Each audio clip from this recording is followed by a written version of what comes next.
Bueno, yo soy Sebastián Guerrini y a mí me pasó una cosa, cuando tenía 19 años me fui de mochilero solo, como loco malo, y terminé en España trabajando en un estudio de una agencia de publicidad.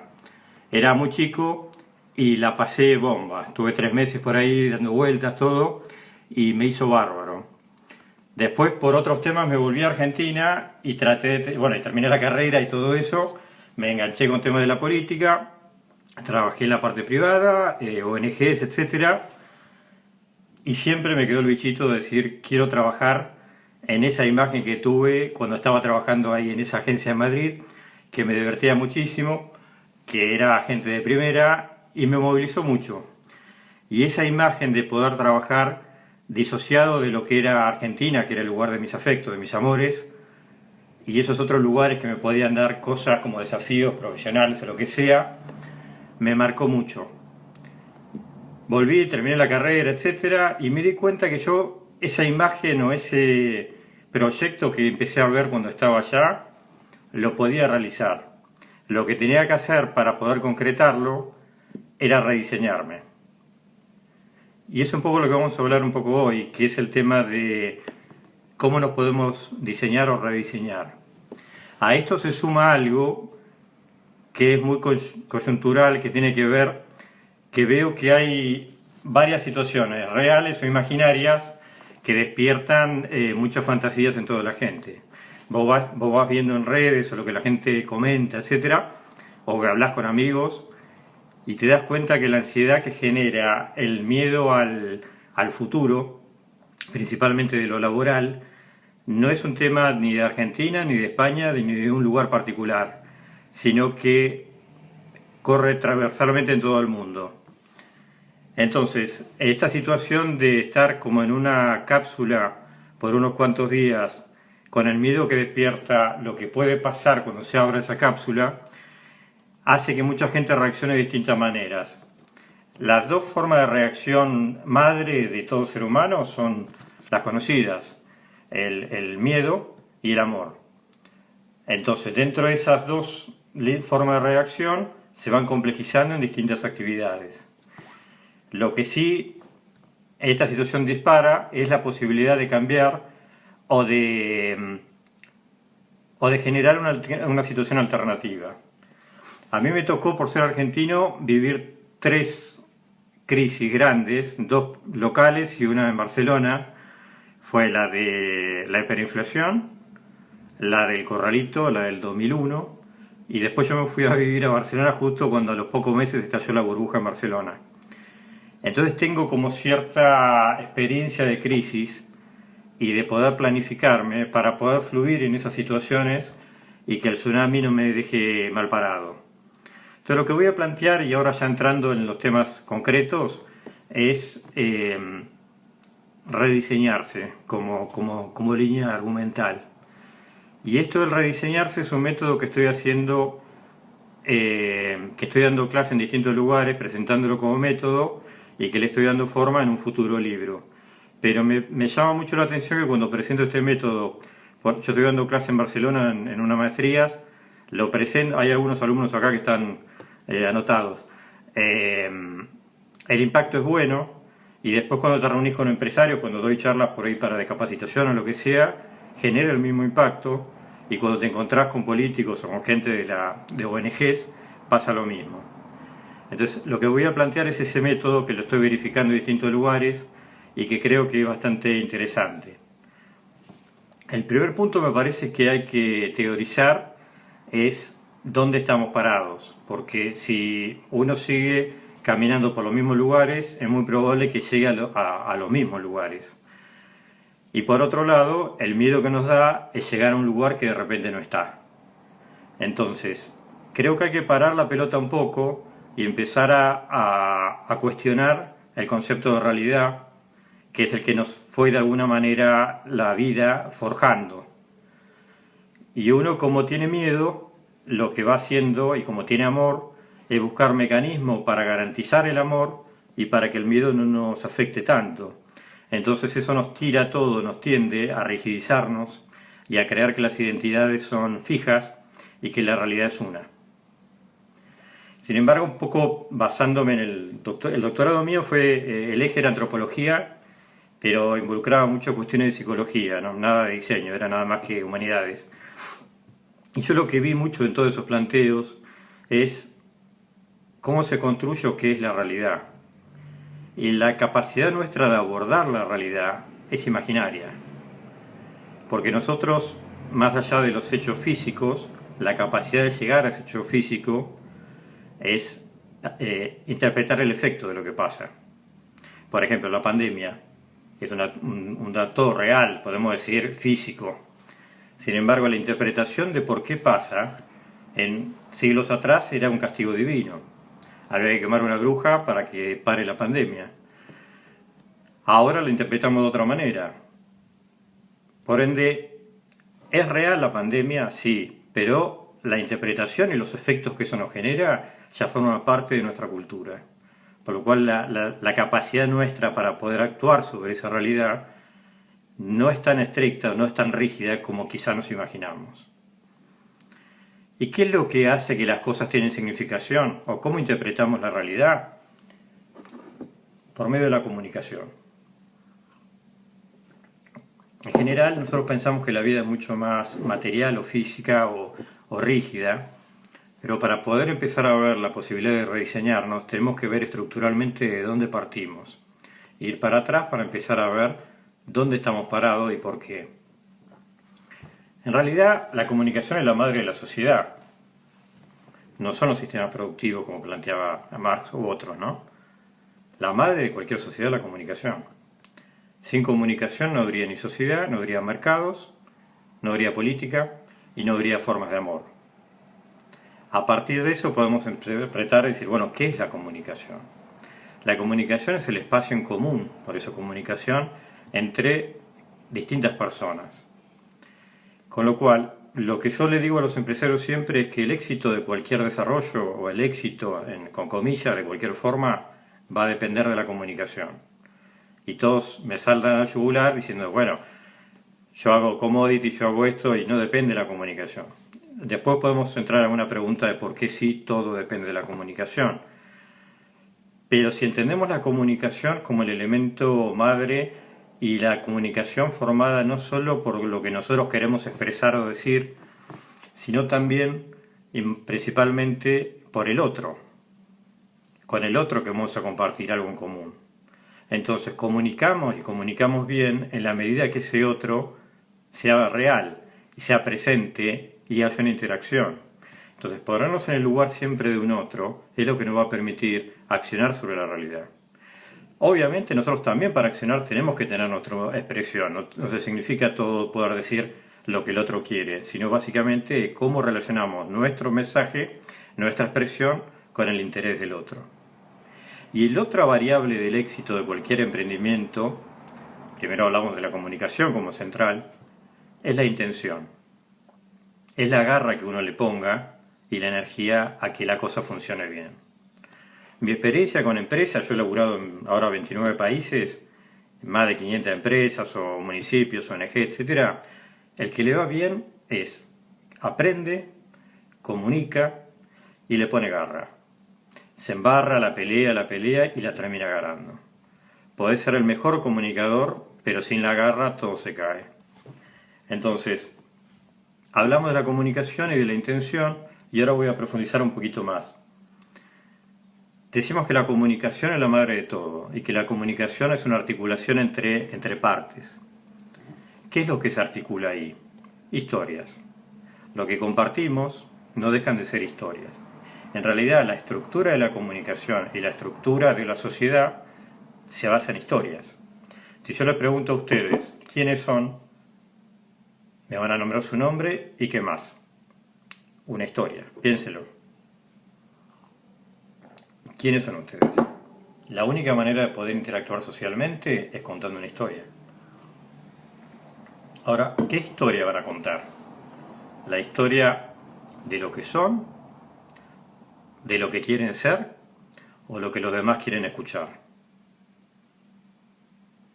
Entonces, tenemos la comunicación como madre, las historias como el vehículo y tenemos opciones.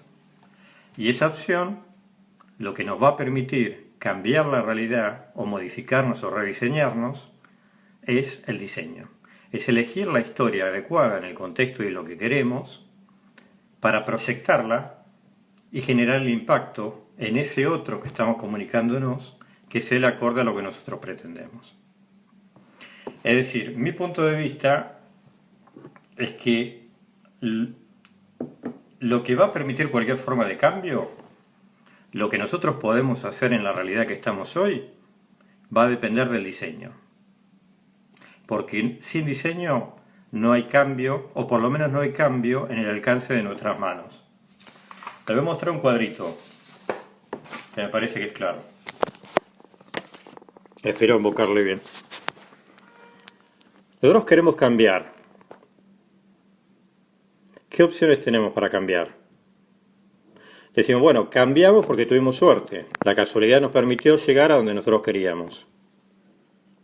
Bárbaro. Cambiamos porque hubo una pulsión, lo que los ingleses llamaban drive, que es básicamente que nos va llevando hacia un lugar. No lo podemos manejar, pero biológicamente, por lo que sea, se genera un cambio. Podemos hablar en ese plano que lo del corona es una pulsión, que nos genera un cambio. O podemos cambiar porque la divinidad así lo quiso. La divinidad me refiero a la creencia que cada uno tenga de una forma superadora de nosotros, que si nosotros logramos afectarla o conmoverla, nos permite cambiar. En todos los casos, para poder cambiar, tiene que haber algo, que es una intención, como hablamos hoy, comunicación e intención. Y está la posibilidad del libre albedrío, porque si nosotros decimos la suerte, la pulsión o la divinidad, son todos elementos externos, no está a nuestro alcance poder cambiar. Pero si creemos que existe un libre albedrío, es decir, si creemos que existe la posibilidad como seres humanos de poder hacer algo, dejar un testimonio en nuestra vida o en nuestro futuro, y no depender tanto de la suerte, de la pulsión o de la divinidad para que logremos llegar a algo, si existe un libre albedrío, ese libre albedrío depende del diseño. Porque ¿qué es el diseño? Es la posibilidad del ser humano de poder construir algo, de poder proyectar algo, no por la casualidad, no porque se dio por la pulsión de lo que fuera, no solo porque el Espíritu Santo nos ayudó, sino porque tenemos la capacidad de estar en un lugar, de querer ir a otro y de poder construir eso acorde a lo que queremos. Entonces la capacidad de querer algo y de poder realizarlo está en nuestras manos en la medida que creamos que hay un libre albedrío.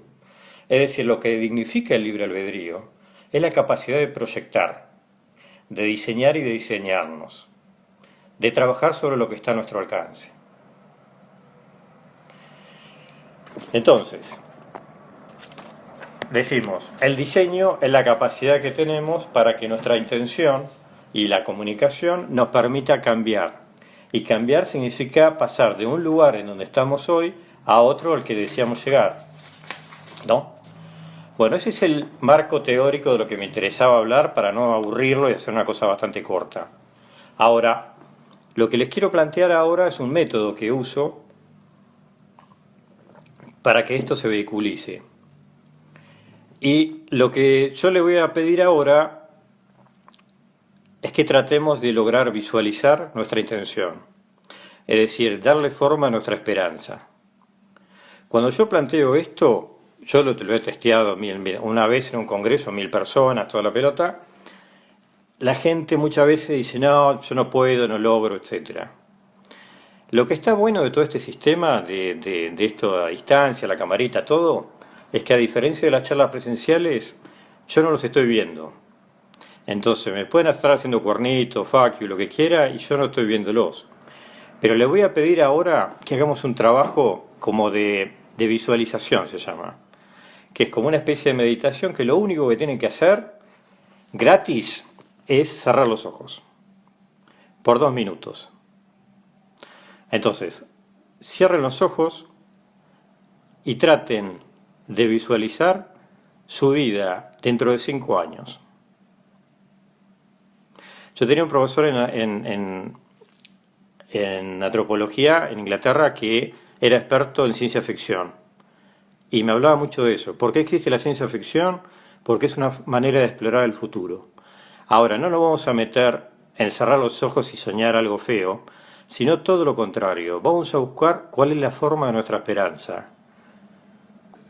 Lo que podemos imaginar, la imagen que podemos crearnos a nosotros mismos de lo que queremos que sea nuestra vida dentro de 5 años. Entonces, vamos a hablar ahora más que todo de lo laboral, porque de lo personal lo hacen en paralelo, pero es el mismo mecanismo. Pero como para que no nos pongamos todos colorados, vamos a hablar nada más que de lo laboral, que por ahí es lo más fácil para no... Entonces cerramos los ojos, nadie los está viendo, y se imaginan ustedes dentro de 5 años, pero se imaginan felices, realizados, llegaron a encontrar lo que ustedes estaban buscando y están trabajando muy bien. Ya no era como hace 5 años que ustedes se la pasaban pagando las deudas, AFIP, teniendo que pagar tarjeta, todo. Ahora están sin estrés. Por fin lograron hacer lo que ustedes querían. Lo ideal, lo más ideal de todo. Lo que está bueno de esto es que no hay testigos, no hay un otro que hay que dejar que nuestro deseo se acomode a lo que el otro quiera. Estamos hablando del deseo de ustedes y de nadie más. No hay profesores, maestros, esposos, hijos, nada. Ustedes ahí, dense el lujo de un sábado a las 11 de la mañana, tomarse 2 minutos para soñar cómo es la forma ideal de su vida dentro de 5 años, por lo menos en lo laboral. Entonces, están ahí. ¿En dónde están? Están en su escritorio. Puede ser su oficina, su estudio, su agencia, su despacho, lo que ustedes quieran. Están en ese lugar y están felices. Y están sentados en este momento y tienen un escritorio. Entonces piensen o imagínense cómo es ese escritorio y esa silla. No solo la parte como de las grandes ideas, etcétera, sino lo más tangible posible. ¿De dónde es ese escritorio? ¿Lo compraron en Ikea, en España? ¿Lo compraron acá? ¿Dónde? ¿Cómo es? ¿De qué color? ¿Es de madera? ¿Es blanco? ¿Cómo es ese escritorio? ¿Cómo es esa silla? ¿Es cómoda? ¿Está buena? Levantan la vista un poquito y ven que al lado del ordenador que tienen ahí hay algunas fotos. Hay una foto por ahí de sus hijos o de sus parejas o lo que quieran. Todos sonrientes y ustedes se ponen contentos porque están ahí cerca de ustedes. Después tienen algún otro objeto, que cada uno tiene su objeto, ese que le regaló el abuelo, lo que sea. Medio ridículo, pero está buenísimo porque cada vez que lo miro me hace acordar las cosas buenas que sentí o que viví. Puede haber alguna foto de algo que cuando eran más jóvenes ganaron un torneo de algo, alguna competencia, lo que sea. Y ven y levantan un poco más la vista y ven todo el lugar donde están trabajando. Y dicen, qué bueno, esto es lo que yo quería. ¿De qué color son las paredes? ¿Se las imaginan? Es todo por ahí blanco y hay alguna que tiene un touch de algún color especial que le da onda a algún cuadro, ¿no? Alguna foto, lo que quieran. Ustedes se levantan de la silla un segundo y se asoman por la ventana. Y ahí en esa ventana grande, toda luminosa, es un día que está bárbaro, soleado, todo, ven ahí a través de la ventana y algunos van a ver un mar. Otros van a ver una montaña, otros van a ver una ciudad. ¿Qué ciudad es? Yo la mía, por ejemplo, dentro de tiempo estoy seguro que voy a abrir una agencia, una sucursal de mi estudio en Londres, ¿no? Chiquito, nada muy... Y el sueño que tengo es asomarme a la ventana y que haya un bar abajo. Entonces después cuando estoy cansado, las reuniones, todo, voy con una viroma y una hoja a ese bar y me quedo a ver paseando a la gente de todo el mundo que circula ahí. Pero cada uno elige el lugar que quiere, perdón que le condicioné con lo mío. Pero eso, ¿qué hay del otro lado de la ventana? Luego siguen caminando y hay una puerta. ¿De qué color es la puerta? ¿Qué es de vidrio? ¿De madera? Abren la puerta y ven que del otro lado de su oficina o de lo que sea, hay un grupo de gente trabajando y que tienen todos re buena onda. Y ustedes los miran y dicen, la puta, son buena onda, los quiero todos estos. ¿Quiénes son? ¿Qué edad tienen? ¿Qué onda tienen? ¿Qué están haciendo? ¿Se imaginan todo eso? Bueno, después se dan vuelta y vuelven y se vuelven a sentar en su silla, ¿no? En su escritorio y todo. Y le entra un mensaje, un email. Buenísimo, a ver, ¿quién entró? es un cliente, uy, espectacular, que me pide un precio, un presupuesto por un trabajo. Uy, es el cliente ideal, que yo siempre quería, no ese que me vuelve loco con cambios, ese que nunca cierra una cosa, sino es el cliente que más, ideal para mí, el que más quería, justo esos que respetan tu laburo, que te pagan a tiempo, que son buena onda, que generan una cosa socialmente válida. Qué lindo, che, buenísimo. Entonces le gritás a la gente del otro lugar, che, loco, salió un laburo espectacular, que esto, del otro, todos contentos. O bueno, hoy champú o cerveza, buenísimo. Qué loco, ¿eh? Llegaron en 5 años a conseguir todo eso. Los clientes que querían, un ambiente laboral acorde a lo que ustedes querían, un lugar lindo, físicamente en un lugar muy confortable, luminoso, como ustedes querían. Lo lograron, llegaron a tener todo lo que estaban buscando. Ahora lentamente les pido que vayamos abriendo los ojos.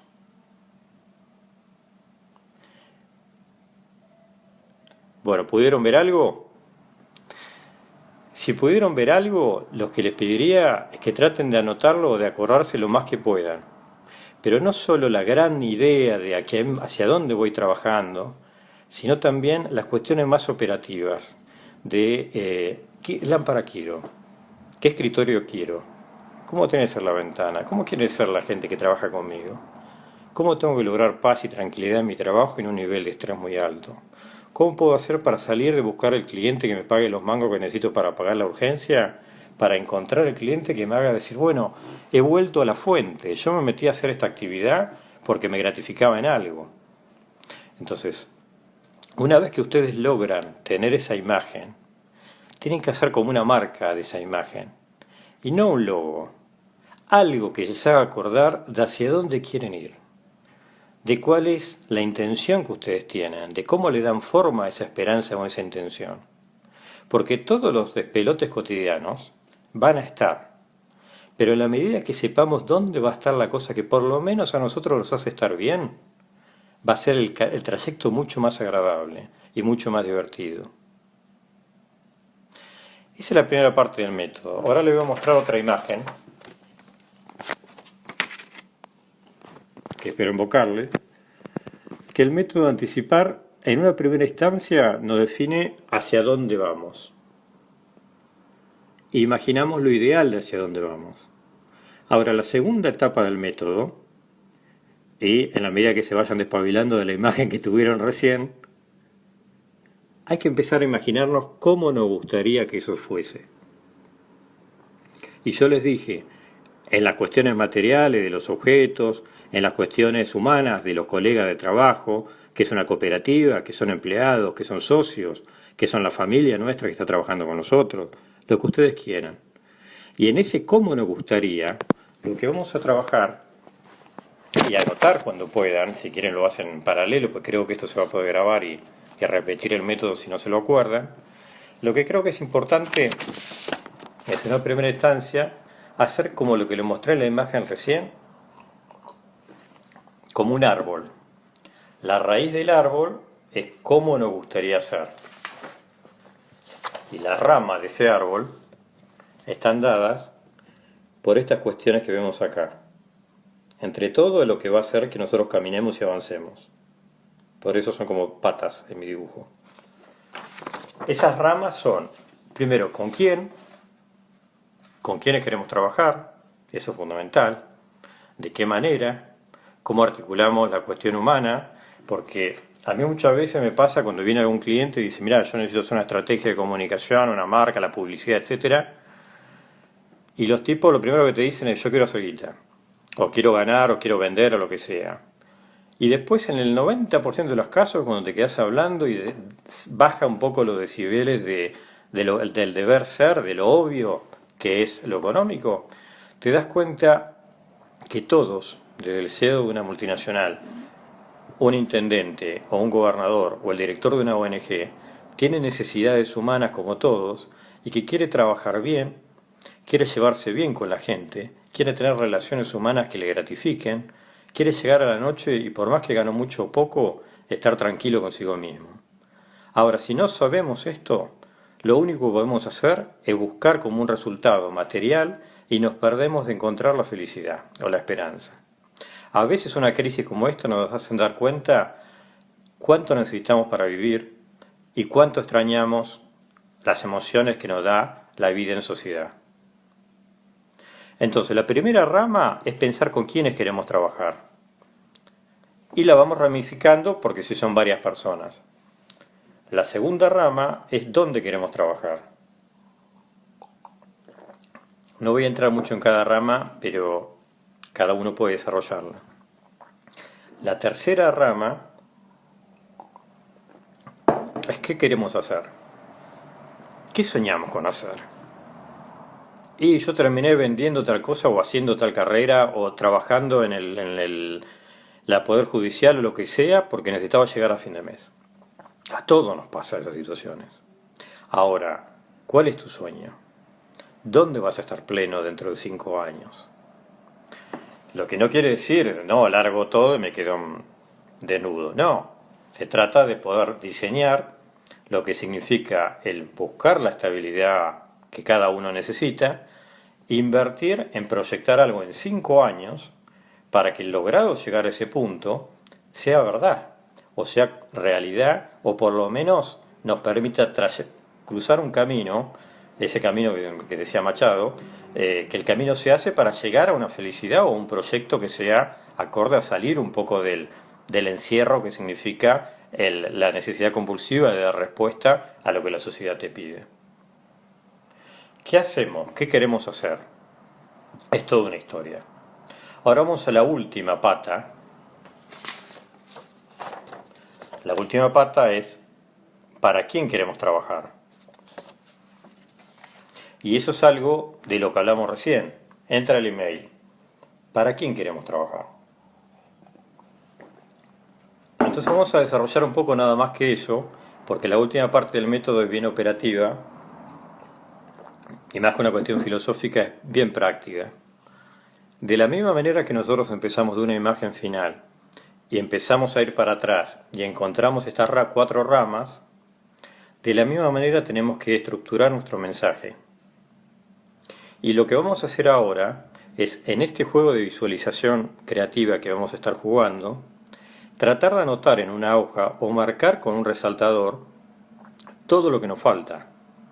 Pero para que lo que nos falta no bloquee nuestro ideal.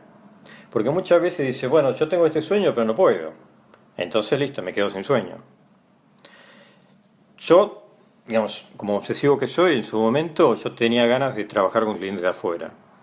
Me fumé a hacer un doctorado, me fumé a aprender inglés, me armé una página web con todo el contenido que necesitaba para conseguir clientes, peleé en tener muchos antecedentes, porque yo sabía que sin todo eso no voy a poder trabajar ahora en Naciones Unidas o lo que sea. Entonces, para poder proyectar ese futuro ideal que yo quería, que a mí es lo que me gratifica, tuve que hacer todos esos trayectos. Ahora, tienen mucho tiempo para hacerlo, estamos hablando de 5 años. Hay una estrategia en el corto plazo, cómo hacemos para sobrevivir, cómo hacemos para pagar sueldo, cómo hacemos para esto, pero hay una estrategia de rediseñarnos para saber hacia dónde vamos. Son 2 ramas distintas. Cada uno tiene una alternativa, porque siempre hay una alternativa. Ahora vamos a la ideal. La rama ideal para quien queremos trabajar, me gustaría que la sigan trabajando pensando en el lugar del otro. Entonces, de la misma manera que ustedes soñaron que les llegó el email, que les salió el laburo de este cliente ideal, pensemos un paso para atrás. Y por eso planteo que el método de anticipación es diseñar lo que necesitamos para que se concrete la realidad y tener la capacidad de ver lo ideal y no quedarnos con lo inmediato para que nos bloquee nuestra creatividad. Entonces, si nosotros decimos, tal cliente ideal, bueno, ¿quién es? ¿Cómo es? ¿Dónde trabaja? ¿De dónde es? Una vez que definimos todo eso, después hacemos una subramita que dice, este tipo, ¿por qué llegó a mandarme un email? Y porque quizás una de las ramas es las relaciones. Bueno, el boca en boca, alguien le comentó esto y por eso me llama. Entonces tenemos una rama de que ese tipo llega a ustedes, o esa señora, gracias a relaciones. Entonces, ¿cómo seguimos esa rama?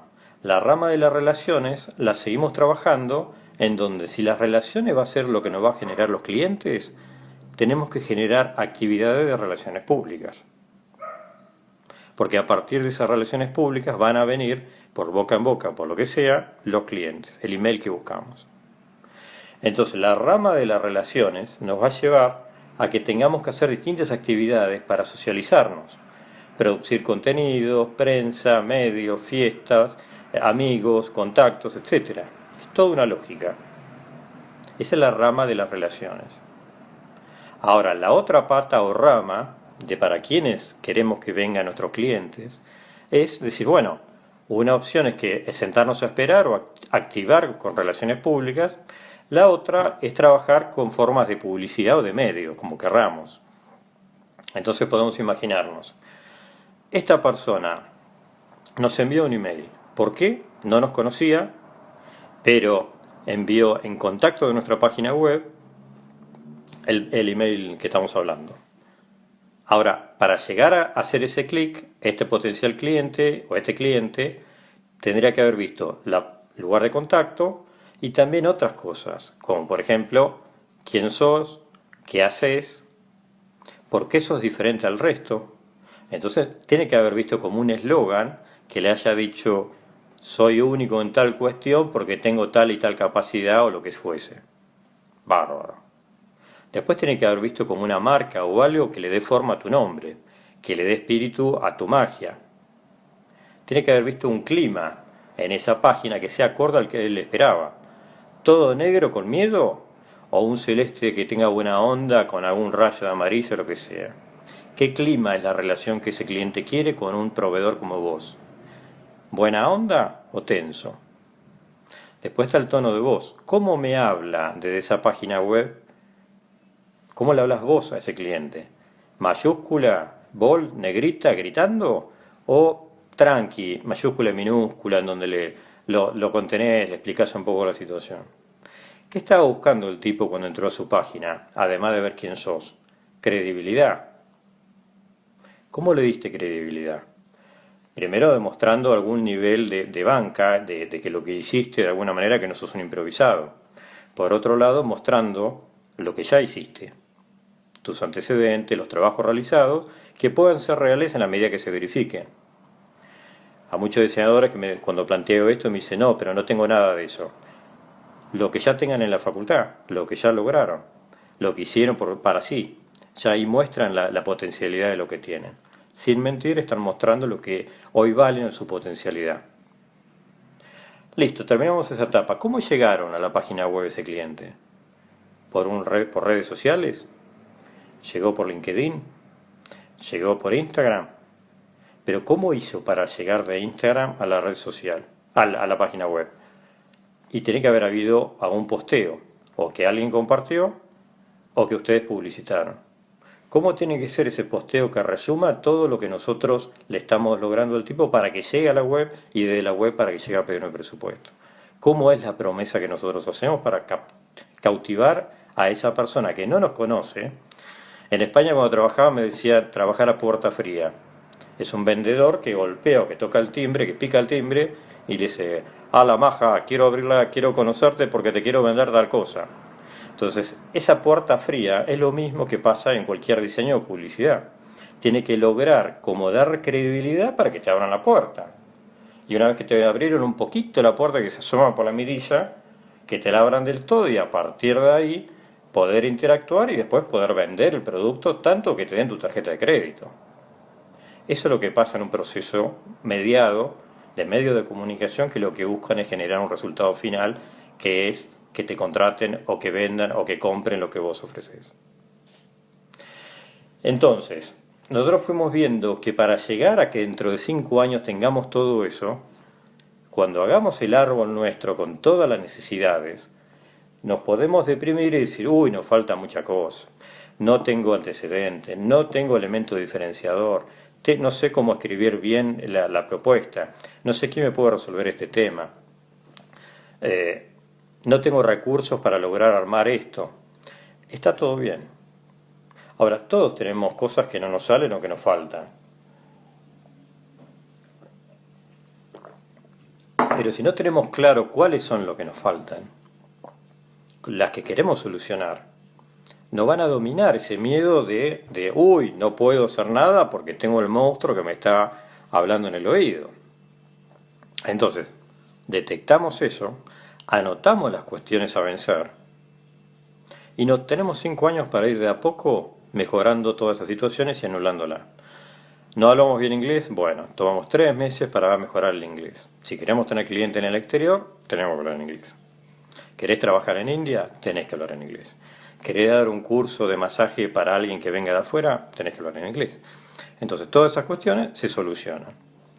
No tengo manejo de cómo comunicar porque no sé expresarme. Cursito de escritura.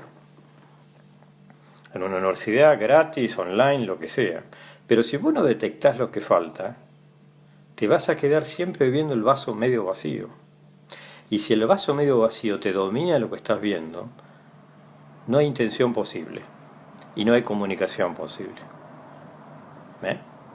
Bueno, hasta acá llegamos con este método. Se lo recomiendo.